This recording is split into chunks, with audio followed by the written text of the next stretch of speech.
Hali gani mtazamaji wa Katavi Media? Kama kawaida yetu tunazidi kukuletea update mbalimbali za kimichezo na burudani.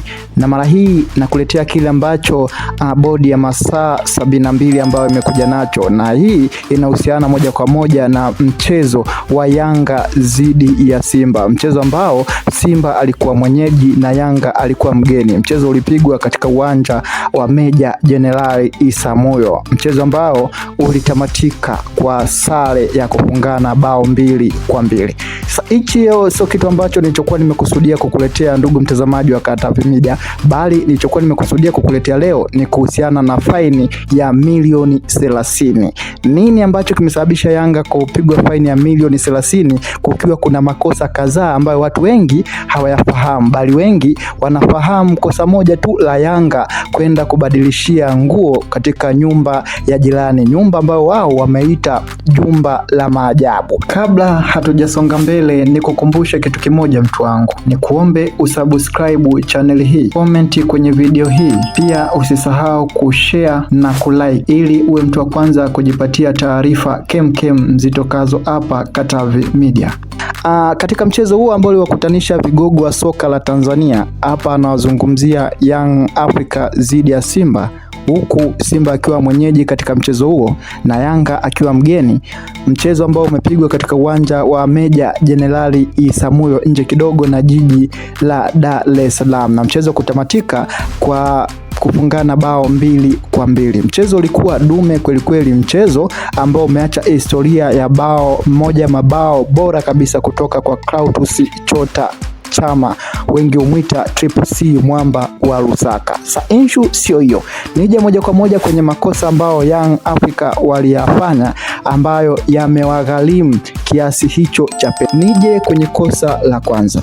Yanga walitumia nyumba ya jirani ambao wao wanaita jumba la maajabu kubadilishia nguo, jambo ambalo ni kinyume kabisa na sheria. Kitu hicho kimepelekea kamati ya masaa 72 kuwalima Yanga kiasi cha milioni 30 pesa za Kitanzania. Hizi milioni 30 Yanga wamelimwa kupitia makosa walioyafanya ya kwenda kubadilishia nguo nje kabisa ya uwanja, yani katika ile jumba la maajabu. Na si kubadilishia nguo tu, hata baada ya kipindi cha pili Yanga walionekana kutoka na kwenda katika jumba hilo. Kwa watu wengi sana wanajiuliza Yanga walipataje hii connection.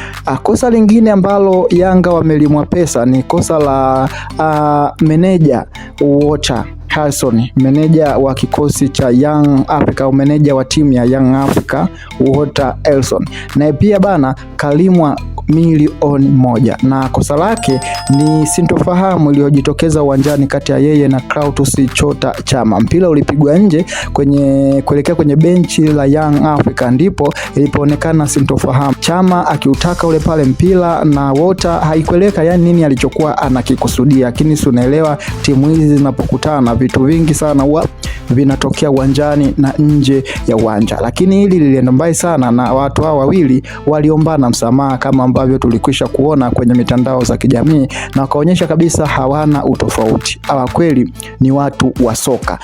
Kosa lingine ambalo Young Africa walilifanya ni moja ya shabiki wa timu hiyo nguli, Mohamed Ali Mposo, ambaye huyu ni moja ya mashabiki ambao waga anaambatana sana na benchi la ufundi la Yanga.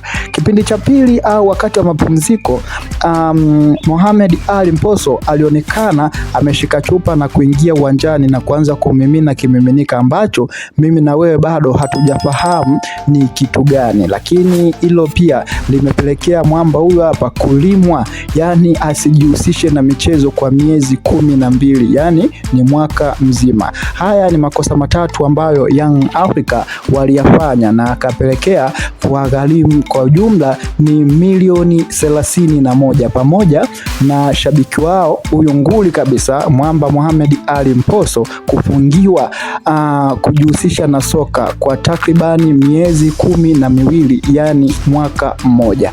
Wewe mtazamaji wa Katavi Media, nikusihi tu uendelee kuselelea nasi hapa. Nini ambacho ni kuombe, usisahau kusubscribe, kushare, kulike na kucomment kwenye video zetu zote. Asante.